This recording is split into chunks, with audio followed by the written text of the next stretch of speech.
Terkadang tubuh terasa lemas, lemah, lunglai, dan mager ngapa-ngapain dikarenakan kurang asupan adrenalin yang mengakibatkan penyumbatan hormon-hormon kebrutalan yang ada di dalam tubuh kita. Maka dari itu, saya John akan melepaskan jiwa kebrutalan dalam diri Anda semua dengan merangkum sebuah film berjudul Jaat tahun 2025. Kalau di Sunda, jaat itu adalah kecipir atau kacang botor alias salah satu sayuran yang biasa disiupan dan dijadikan lalapan untuk cuel sambal tarasi. Ada jaat, roai, petei selong, daun sampe, hiris, dan lain sebagainya. Nah, daripada kejo di piring Anda keburu ludes, langsung saja pasang handsfree, semitriskan busa serbahan, kencangkan celana dalam. Selamat menonton dan cekicero.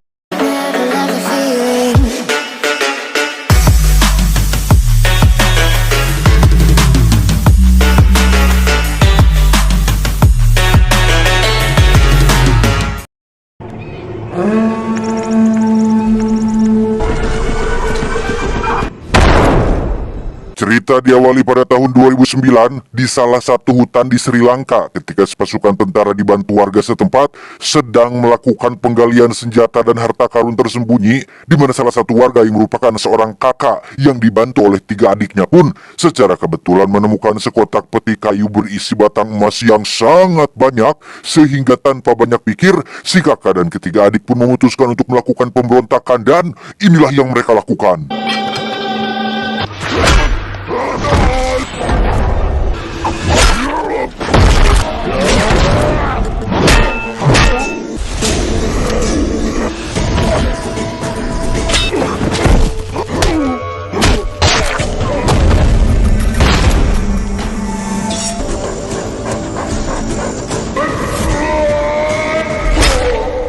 Entah siapa sebenarnya si kakak dan ketiga adiknya, mereka berhasil membantai semua tentara yang ada di sana dan kabur menggunakan sebuah perahu yang sudah disiapkan sebelumnya.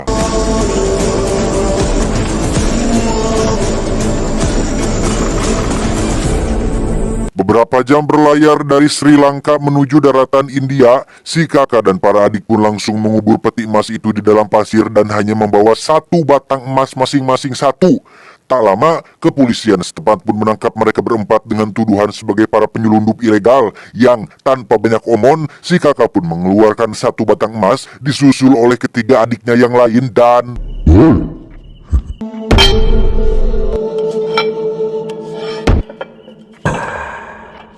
Sebagai aparat konvensional pada umumnya, si kepala polisi pun langsung menerima hadiah itu sebagai bayaran atas izin tinggal dan surat-surat identitas resmi termasuk KTP, yang ketika kepala polisi bertanya, "Siapa namamu?" si kakak pun menjawab, Rana Tungga.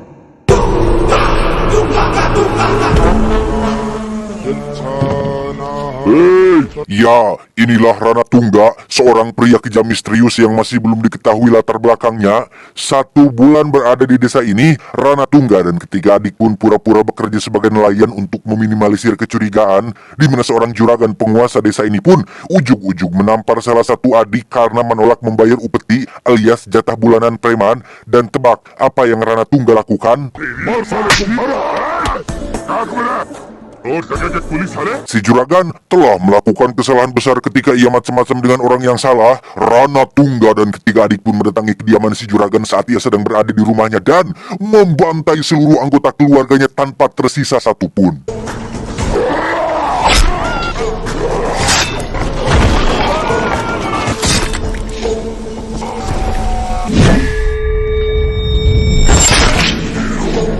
Sampai keesokan paginya, Rana Tungga dan ketiga adik pun tetap berada di lokasi menunggu sampai kepala polisi dan pasukannya datang.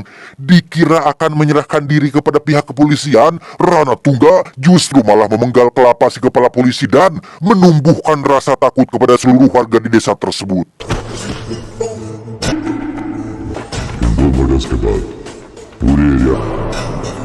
Perlahan tapi pasti, Rana Tungga mulai menebar rasa takut di kurang lebih 40 desa yang ada di wilayah India bagian selatan ini.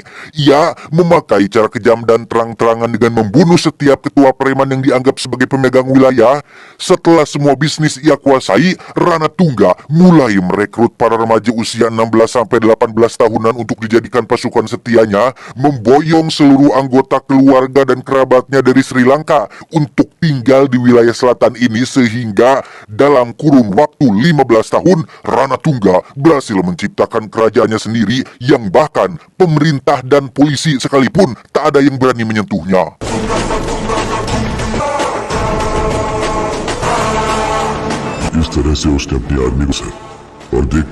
Saat ini tahun 2025, tepat saat Rana Tungga sudah menjadi penguasa, kita akan berkenalan dengan seorang menteri wilayah yang diundang oleh seorang pengusaha barat untuk sebuah tawaran kerjasama.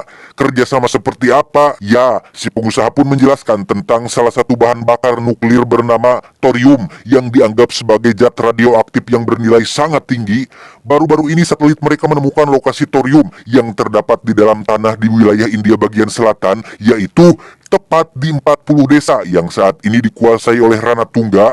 Si pengusaha ingin membeli seluruh wilayah itu untuk dilakukan penggalian, namun mengingat ada masyarakat India yang masih tinggal di sana, maka si menteri diminta untuk membujuk warga dari ke-40 desa tersebut agar mau menjual tanahnya.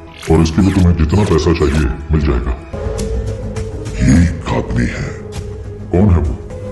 Rana Tungga. Tak bisa melakukannya sendiri, si menteri pun mempertemukan si pengusaha barat dengan Rana Tungga yang dianggap sebagai preman penguasa ke-40 desa. Setelah dijelaskan tentang keuntungan besar yang akan didapatkan, Rana Tungga akhirnya setuju untuk membantu mereka dalam mencapai tujuannya. Dengan kekuasaan dan kekejaman yang dimilikinya, Rana Tungga pun semakin mengedan dan menggila dalam memperlakukan warga yang lemah. Mereka dipaksa menjual tanahnya dengan harga murah dan membunuh siapapun yang menolak keinginannya.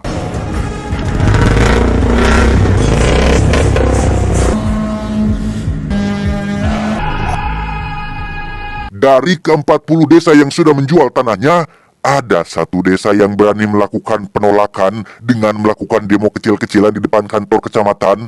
Meski tidak mendapat hasil yang memuaskan, mereka tetap pulang dengan rasa penuh keyakinan. Bahkan salah satu anak perempuan yang ada di antara mereka pun menunjukkan kesungguhannya dengan akan menulis surat untuk dikirim kepada Ibu Presiden India dengan harapan akan mau menolong mereka dari kesusahan.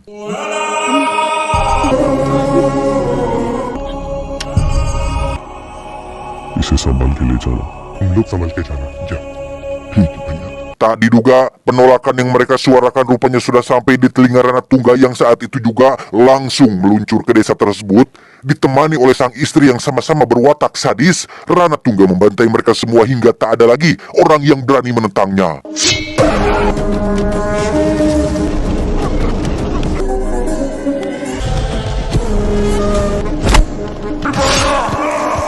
Beralih ke Ibu Presiden India yang baru tiba di gedung mewahnya, ia mendapat kiriman berupa surat yang ditulis oleh anak perempuan desa yang tadi dibantai. Setelah membaca surat itu, Ibu Presiden pun langsung memanggil seorang kapten polisi dari lembaga yang khusus menangani kasus kejahatan serius untuk melakukan penyelidikan ke desa yang dimaksud. Yes, ma'am. Jay.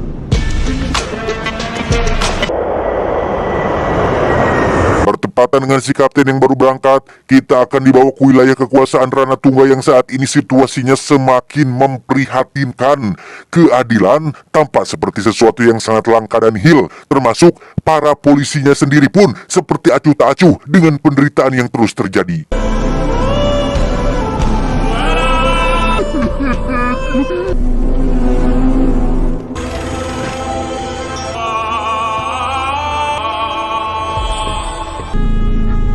Dari sekian banyak aparat laki-laki yang memilih diam dan bungkam, ada satu polisi wanita yang dengan berani menanyakan tentang siapa pelaku yang telah menyebabkan beberapa warga tewas tanpa kelapa. Meski semua orang tahu siapa pelakunya, warga memilih diam karena terlalu takut untuk bersuara, sampai akhirnya Rana Tungga! Saat dalam perjalanan menuju kediaman Rana Tungga, si polwan yang bernama kita panggil saja Yuli ini pun menelepon atasannya untuk memberi laporan sekaligus minta izin untuk melakukan penangkapan. Yang alangkah terkejutnya si atasan saat mendengar jika orang yang akan ditangkap oleh bawahannya tersebut adalah sosok Rana Tungga, sang preman penguasa 40 desa. क्या हुआ? डर लग रहा है मैडम। वो राणा दूंगा मैडम, राणा दूंगा on the spot resign ma'am. Tapi saya, Dari sekian banyak pasukannya yang akan ikut penangkapan, semua polisi laki-laki memilih pulang karena ketakutan. Tersisa 7 polisi wanita termasuk dirinya. Yuli pun mendatangi kediaman Rana Tungga dan langsung memukuli para penjaga. Hey! Hey! तेरी तो मैं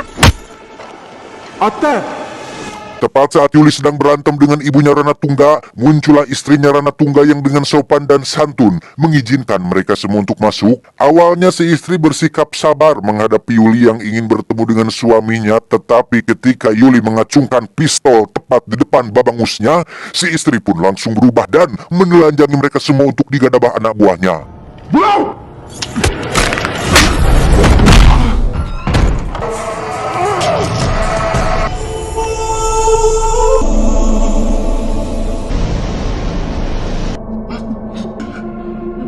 ये हमारी लंका है।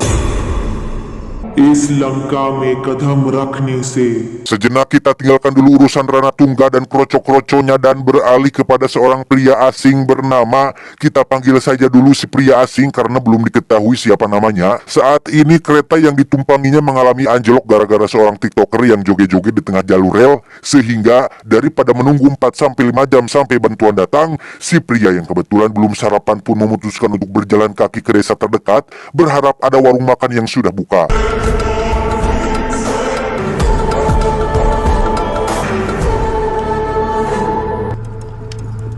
Dan alhamdulillah, si pria menemukan sebuah warung kecil yang menyediakan berbagai sarapan dengan cita rasa gurih yang berasal dari tetesan ketiak, di mana saat si pria sedang menikmati sarapannya, muncullah beberapa preman yang datang dengan mobil jeep dan tak sengaja menyenggol piring makan si pria hingga jatuh ke lantai.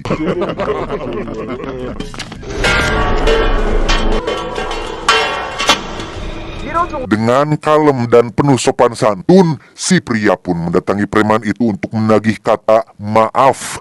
Tidak neko-neko, si pria hanya ingin mereka mengakui kesalahan dan mengucapkan kata maaf. Namun, tebak apa yang terjadi selanjutnya?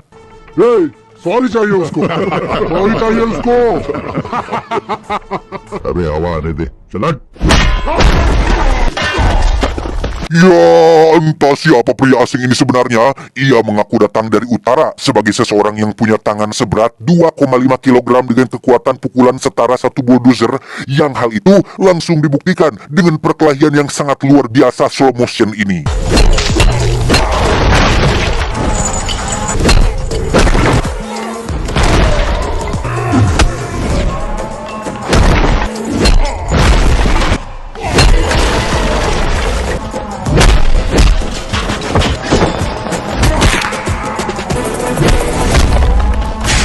Saat si Endun alias orang yang menyenggol makanan tadi akan kabur, si pria langsung menahan mobilnya dengan hanya satu tangan saja dan...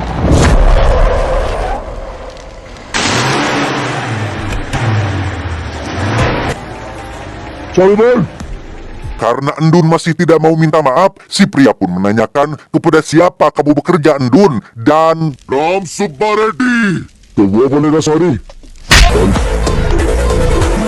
Dan inilah Ram Subaredi, atasan dari si Endun yang disebut tadi, di mana Ram adalah sosok preman yang menguasai beberapa desa di wilayah ini. Dikenal sebagai sosok galak dan sombong yang sering berbuat seenak jidat, Ram tiba-tiba kena mental saat si pria asing datang menampar bebunguknya. मैं गुंडागिर में किंग कौन है मैं political king maker कौन है मैं राम सुबरेडी कौन है मैं Buahahaha, kesombongan Ram Subaredi pun langsung ciut saat si pria datang menagih kata maaf atas kesalahan yang dilakukan oleh anak buahnya, yang karena Ram belum tahu ganasnya pria asing ini, ia pun menyuruh semua anak buahnya untuk maju dan...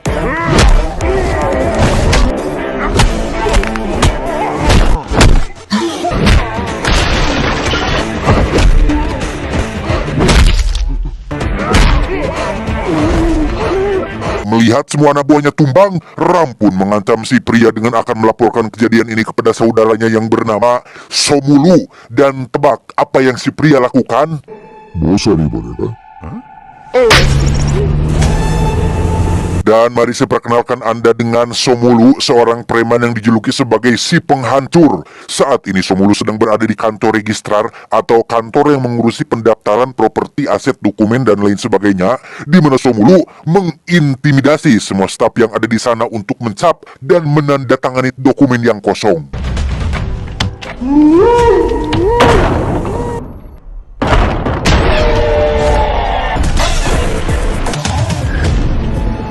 Dan ya, si pria pun datang dengan langsung disambut oleh sebilah golok yang nyaris membelah cungurnya, di mana si pria kembali bercerita tentang sarapannya yang disenggol dan tidak mendapatkan permintaan maaf, sehingga Polres, sorry bol.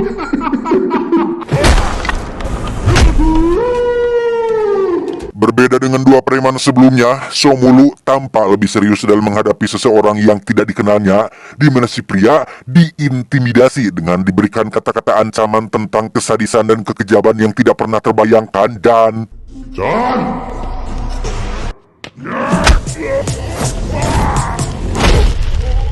Dan lagi, si pria kembali membrutal dengan menghajar semua anak buah Somulu hingga terkapar, terlempar, dan nyaris modar. Somulu tidak bisa berbuat apa-apa, hanya bisa menonton dengan wajah yang sok-sokan sangar.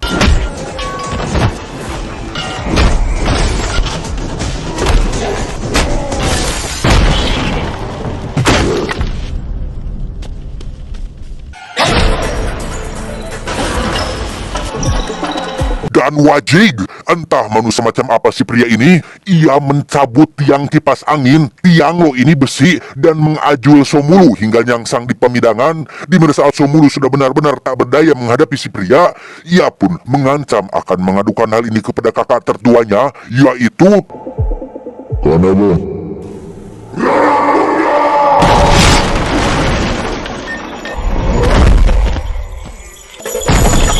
Untuk pertama kalinya selama 15 tahun, kerajaan yang dibangun Ranatungga pun diatak-atak oleh seseorang yang tidak dikenal. Si pria menyeret Somulu ke dalam rumahnya dan menyuruhnya untuk memanggil kakak kebanggaannya.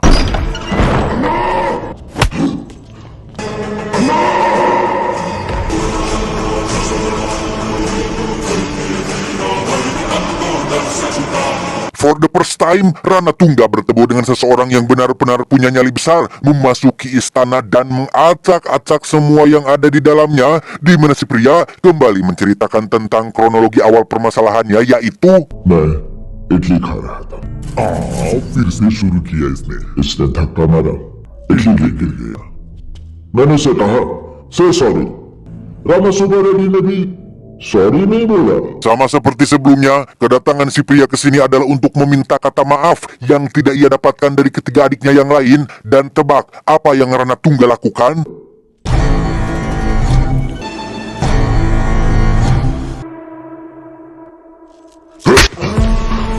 Ya, Ranatungga pun menampar wajah Somulu karena dianggap membesar-besarkan masalah sepele yang tidak perlu.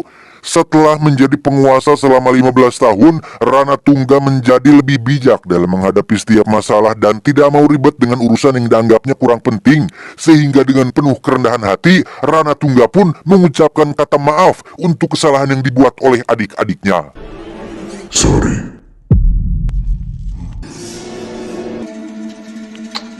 love you sir Dan tepat saat si pria akan melangkahkan kakinya keluar dari pintu, ia seketika terhenti saat menyadari tentang kejanggalan yang terjadi, seperti tumpukan uang yang tak sengaja ia lihat, dokumen kosong yang dicap, mobil polisi yang terparkir di depan, dan terakhir seragam polisi wanita yang tergeletak di dalam rumahnya.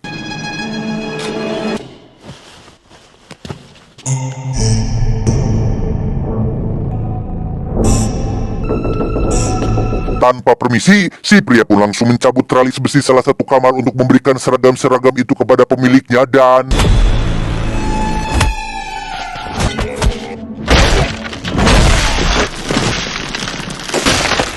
tak cukup sampai situ saja, si pria pun mencabut pagar kayu dengan begitu mudahnya. Benar apa yang dikatakannya, si pria memiliki tangan seberat 2,5 kg dengan kekuatan setara bulldozer, yang ketika ia melihat Yuli dan para polwan keluar dari dalam gudang, ia pun semakin membrutal menghajar semua preman yang ada di sana.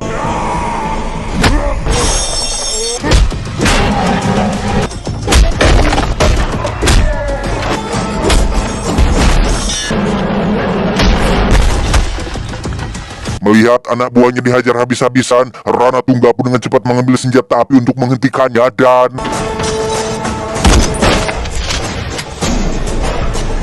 Ya, disinilah mereka berdua sekarang saling menodongkan senjata api untuk menunjukkan keganasan masing-masing, di mana ketegangan perlahan mulai meleleh saat istri Rana Tungga memujuk suaminya untuk berhenti karena ada tugas yang jauh lebih besar dan jauh lebih penting daripada mengurusi masalah kecil seperti ini.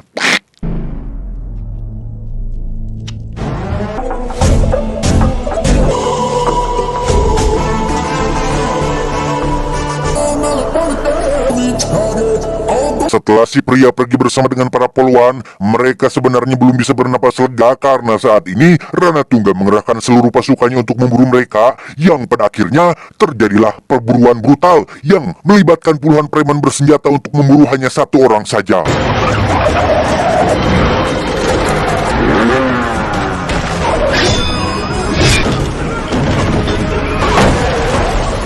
Lolos dari puluhan preman, si pria pun pergi ke salah satu desa untuk meminta pertolongan akan salah satu polisi wanita yang terluka akibat kejadian tadi. Namun dari sekian banyak rumah yang ia datangi, tidak ada satu warga pun yang ada di dalam rumah mereka, terkecuali seorang nenek-nenek yang datang tepat saat si polwan menghembuskan nafas terakhirnya.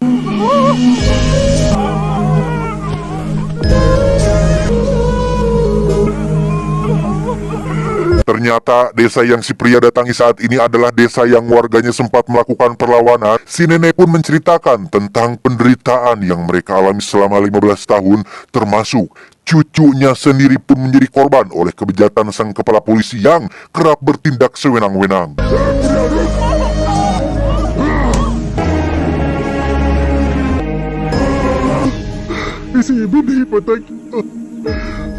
Tak hanya itu saja, Yuli pun akhirnya jujur menceritakan tentang apa yang dialami oleh dirinya dan teman-temannya selama di rumah Rana Tungga.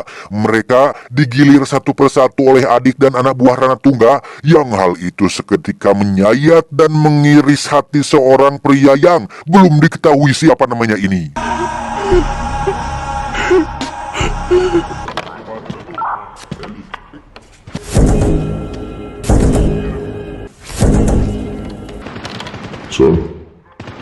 Tanpa pikir panjang, si pria pun mendatangi kantor polisi setempat dengan maksud untuk melaporkan apa yang sudah dia lakukan, di mana si oknum kepala polisi yang ada di sana pun justru malah terlihat sedang asik main PUBG tanpa memperdulikan warganya yang sedang butuh bantuan. Bahkan satu anak buahnya pun sempat menyuruh si pria untuk mengisi dan menulis laporannya sendiri, sehingga lah anjing naon gawe atuh polisi teh India.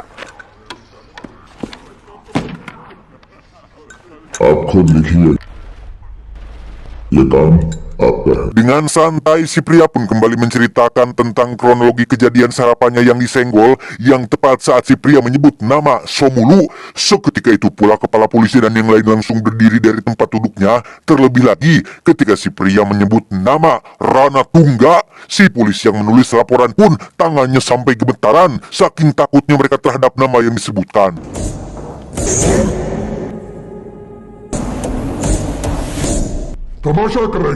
Sesuai dengan laporannya, si pria pun memanggil Yuli dan para poluan untuk masuk. Mereka langsung ditertawakan oleh karena penampilannya yang sudah kotor dan babak belur.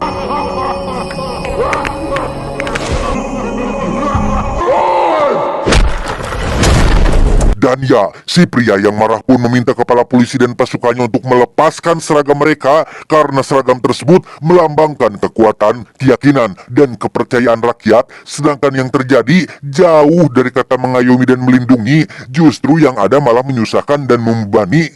Apa atuh tugas kalian teh wahai para polisi India, polisi India? Kenapa kalian begitu tega mempersulit rakyat? Apa-apa cuan? Si pria pun langsung mencabut seragam polisi milik si kepala dan tiba-tiba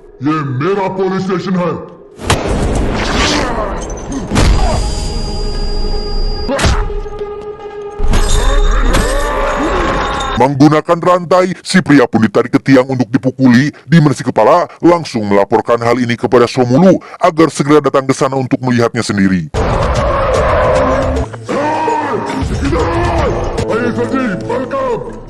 Setibanya Somulu di sana, ia segera mengambil senjata dan memukuli si pria sampai wajahnya berdarah. Tak puas hanya dengan itu, Somulu terus memukulinya dengan sekuat tenaga hingga membuat si pria tak sadarkan diri.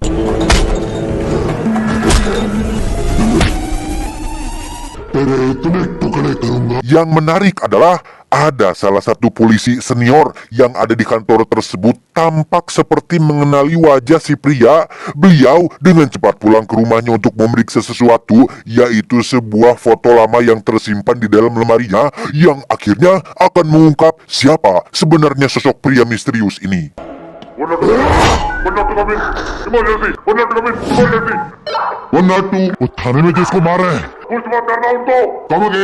Anda semua yang menonton mungkin akan sangat dibuat terkejut saat mengetahui jika ada sebuah penjara ketat dan ekstrim khusus para gangster berbahaya yang masing-masing dari mereka mungkin sudah membunuh puluhan manusia dalam hidupnya. Sampai suatu hari muncullah seorang tahanan baru dengan nomor Triple X atau biasa dikenal dengan angka setan 6666 yang memporak-porandakan seisi penjara dengan gaya bertarungnya yang berbeda dengan tahanan lain.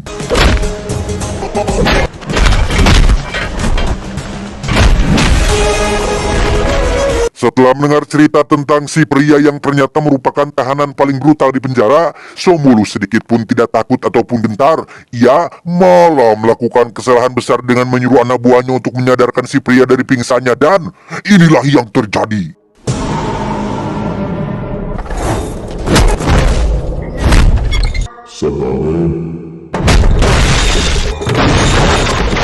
Dan ya, si pria rupanya sengaja mengalah hanya agar Somulu dan pasukannya datang ke sana, berkumpul di satu tempat, supaya lebih mudah untuk dirinya menghabisi mereka semua sekaligus.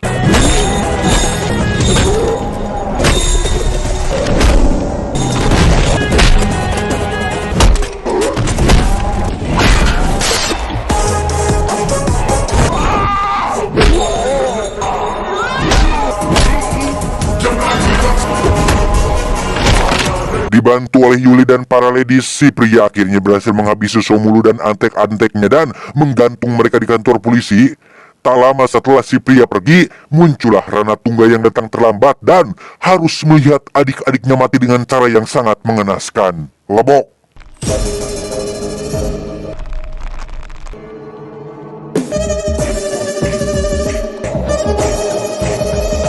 Di saat yang sama, kapten polisi utusan presiden yang masih dalam perjalanan pun baru mendapat informasi tentang latar belakang Ranatungga yang ternyata bukan penjahat biasa. Ia ternyata adalah mantan komando pasukan macan Sri Lanka yang dikenal kejam dan tak manusiawi, yang kemudian berubah menjadi kelompok atau organisasi teroris yang hanya mementingkan kepentingan pribadi, sehingga tak heran melihat keberanian dan kekejaman yang dimilikinya memang sudah terbentuk sejak dirinya menjadi komandan dan pasukan macan yang pada akhirnya membuat Ranatungga menjadi sosok yang tak terkalahkan. He's very dangerous, sir. Kembali ke si pria yang setelah menyadari perang ini tidak cocok untuk perempuan, ia pun menyuruh Yuli CS untuk sembunyi dan stop. Cukup sampai sini saja tugas kalian, biarkan saya yang mengakhirinya, ujar si pria. Di saat yang sama, kapten polisi utusan presiden tampaknya hanya bisa wal-hiul tidak paruguh mencari keberadaan Ranatungga yang belum terlihat batang hidungnya. Sadar bahwa dirinya tidak akan mampu bekerja sendirian, beliau pun menghubungi seorang jenderal untuk meminta bantuan mengirimkan satu batalion tentara untuk menghadapi Ranatungga dan pasukannya. Secara kebetulan, ia mendapat informasi tentang salah satu anggotanya yang kebetulan berada di wilayah selatan, dan tebak siapa anggota itu? दोस्तों भेज सकता हूँ ठीक उसको रोकने के लिए एक आदमी नहीं लेकिन उस जंग को रोकने के लिए ट्रस्ट नहीं ये अकेला ही काफी है Disinilah akhirnya terungkap latar belakang dan nama asli si pria asing yang sedari tadi kita lihat. Dia adalah seorang brigadir bernama Baldev Pratap Singh, komando terbaik yang memimpin resimen JAT atau Jaat, Angkatan Darat Kebanggaan India yang sudah berhasil menyelesaikan berbagai misi mustahil seperti penyerangan, misi seorang diri, termasuk menyamar menjadi tahanan nomor 666 hanya untuk memburu seorang ketua gangster yang dianggap paling berbahaya.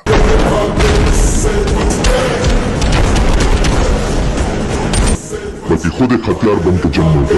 Dikenal sebagai one man army atau tentara satu orang, Baldeb atau biasa dipanggil dengan nama Jaat pun pernah bertugas sendirian menghadapi pasukan musuh yang berjumlah 340 orang dan ia berhasil membunuh atau menghabisi mereka semua hanya seorang diri saja. karena habis waktu वहीं पर मौजूद है। कौन है वो? Tepat di saat yang sama di lokasi pelabuhan, Rana Tungga tengah akan melakukan transaksi penyerahan surat-surat tanah 40 desa kepada si pengusaha barat yang akan membelinya. Dengan mengenakan seragam pasukan macan kebanggaannya, Rana Tungga akan sekalian pamer kekuasaan dengan membantai beberapa warga, tepat disaksikan menteri dan si pengusaha barat.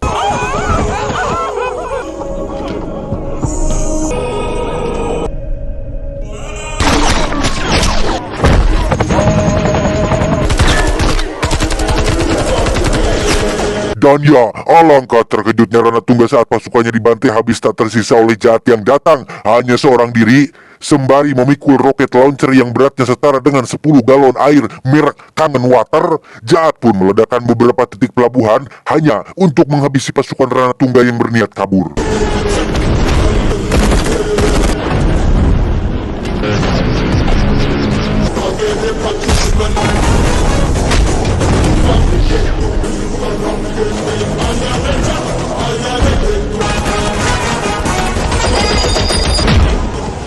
Aksi Jaat pun seketika terhenti saat Rana Tungga mengancam akan menembak seorang bocah perempuan yang menulis surat untuk presiden, di mana beberapa warga dengan berani mengambil peran sebagai tank yang akan membadani si Jaat, yang tepat saat Rana Tungga menoleh sebentar ke belakang, tiba-tiba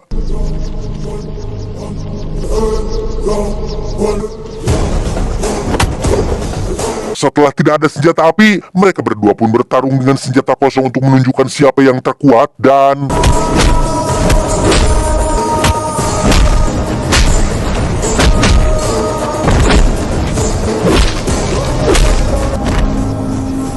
pada akhirnya, Rana Tungga pun dibuat keok oleh tangan seberat 2,5 kg milik Jaat. Dengan fakta bahwa sudah ratusan nyawa melayang di tangannya, Rana Tungga memang pantas mati disaksikan oleh seluruh warga yang menjadi korban kekejamannya.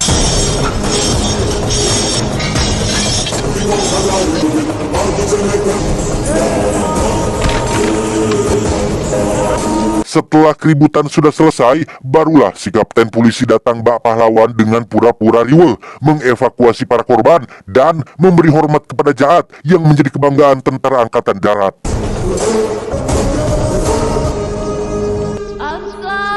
Saat Jaat akan pergi, si bocah penulis surat pun mengira jika Jaat adalah presiden yang sudah menerima surat permintaan tolongnya, sehingga ini menjadi tamparan keras bahwa yang masyarakat butuhkan bukan hanya sekedar omon-omon, tetapi aksi nyata yang langsung terjun ke lapangan. Tamat ending yang cukup menjaatkan dan mengeroaikan. Di akhir masih ada scene atau adegan yang menampilkan joget-joget nyanyi-nyanyi yang sengaja saya tidak tampilkan karena pada intinya mah ini semua tentang kemanusiaan dan kepedulian terhadap sesama, bahwa perbedaan itu fitrah dan ia harus diletakkan dalam prinsip kemanusiaan universal. Saya